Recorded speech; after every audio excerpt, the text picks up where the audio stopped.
Дотор хүний тэмдэглэл блогоос автобусны арын суудлын хүрнэл.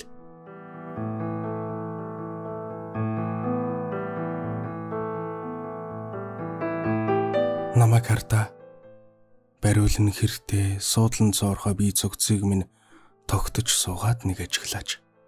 Байдгал нэг хуванцар төмрийн хулмиг аятай яаж хийж унахад өгсөн сандлын хүрнэлийг хүлцэн сонсооч. Би бол автобусны арын суудал. Эмээгэнд очихдоо тухалдаг зөөлөн дулаавчтай сандалтай нь биш. Их сургуулийнхаа шаргал танхимаас олж гарч болох хат урд сандалж, найз хүүхнийхээ гэрт ороход угтдаг сүрчиг ханхлуулсан завхаа бүйдэнч биш. Ахин хэлий. Би бол автобусны арын суудлаа. Хэн ч анзаарамгүй нуугд хадлаа. Төмөн шаналгат амьдралынхаа хэсэг зурд түрхэн сатарч хорвоог мартуулан буй бодлыг тань хуваалцаж өдрийн алжаалыг тань нэмгэлцдэг өнөө нуурхай амтэн чинь би шүү дээ. Харин энэ удаа би танд өөрийнхөө тухай өгүүлсүү.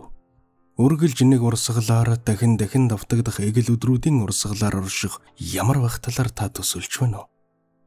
Ягав тэ нөгөө нийтшигийн мөнхийн эргэлтийн тухай санаа шиг.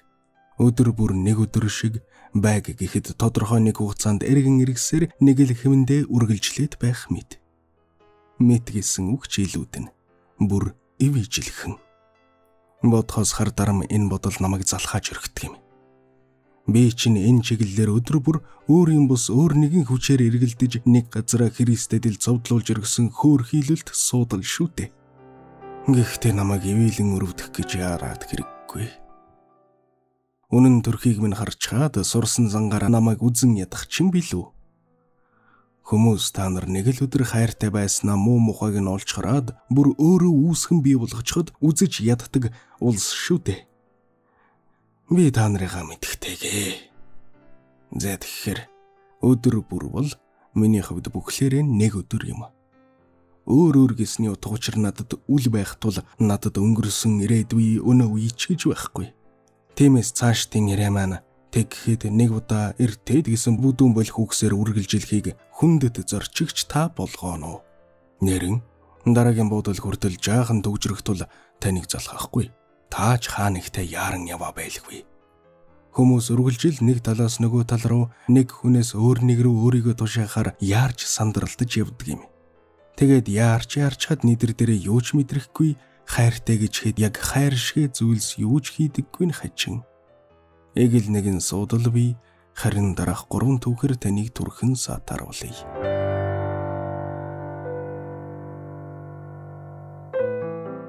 Нэг тэгхэд барга цар гэхүү хатуу ширүүн өрсөлдөөнөр гэхүү над руу хүмүүс улангасан дайрдаг тухай та дуулсан чиг харсан чиг өөрөө нэг нь явсан л байлгүй. Харин тэгэхэд нэг залуу зүгээр л ямар ч сонголтгүйгээр над өд дөхөн ирсэн юм. Чигэвчээр нь piece by piece гэх хачин үйтэй дуухан гинэн. Сэтгэл нь хоосон, уйдгартай, яг дуушхай гунигтай харцтай залуу. Тэр хүн бүхэн шиг цонхор харсангүй, бусад өд шүүн дунгаасан хар зэлгээсэнгүй, удсаач халааснасаа сугалсангүй. Дуунч зүгээр л урсгалаараа л араараасаа зурч явсан байх. Тэр зүгээр л хов хоосон байсан. Ирээдүйд амьдарч яваа сүнс шиг. Би бүр юу ч мэдрээгүй. Хөнгүй ямар ч чин даралгүй жингүүдэн явах шиг л байсан юм. Бас тэр хэн рүү ч хараагүй нээлт өгöd зүгээр л жижигээр зүрхэвлдэж хугсалсаар нэгэн төвхнөөс залхсан нь мэдрэгдэнэ. Хитрхи чинэлэг хүм өнгнөөс өөддөг шиг хитрхи сайхан сэтгэлтэй яваад л байвал өөрөөсөө үйдэж мэдхээр тийм хачин мэдрэмж.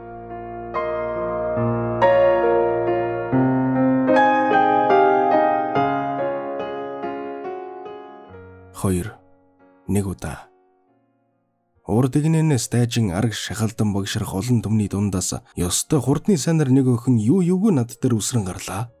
Нэг удаа өөлж шахан явааг нь би мэдрээд зог тусав. Баяр жаргалтай хүнийг таних тун амархан байдаг бол өөгөнигтэй нэгний хүмүүс төдийл анзаарч чаддаггүй. Гэтэл харц руу гүнээ нэг удаа л өнгөөхөд уймран давлгаалах их өөгөнийг анзаарч болохоор тийм ойрхон байдг нь харуулсалтай. Тэр өхөн маш их гомдсон байлаа. Өнгөрсөн баларсан үеэс үлдэн хоцорсон мэт хад чулуу шиг мэдрэгдэнэ. Тийм. Нэг удаа гэсний учир нь түүнийг би яхин хараагүй юм.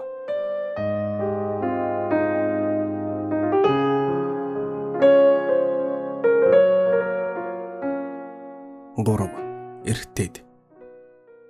Зорчигчдын анхааралд.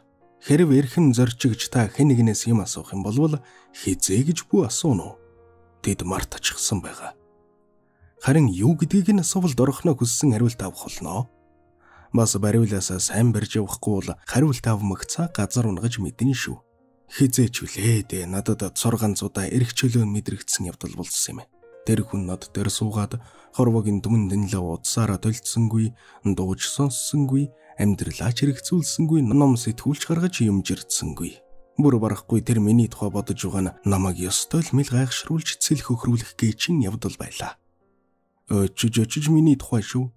Автобусны арын хөгцөн орхоо хорвогийн төмөн өнгө нийлэн жайж их нэг ширхэг суудлын тухай тэр бодсоор буух буудлаач мартах төгссөн юм. Харамсалтай нь би түүнээс юу ч мэдэрч чадсангүй. Хоосон гомдол баяр хөөр өнгөрсөн болон ирээдүйн тухай магадлалт бодлууд хүслүүд хэн нэгний мөрөөсөл өөрийгөө үнэлэх хийцгүүрэл юуч. Хизээч үлээд эртээд надад одоо цаг мэдрэгдсэн юм. Одоо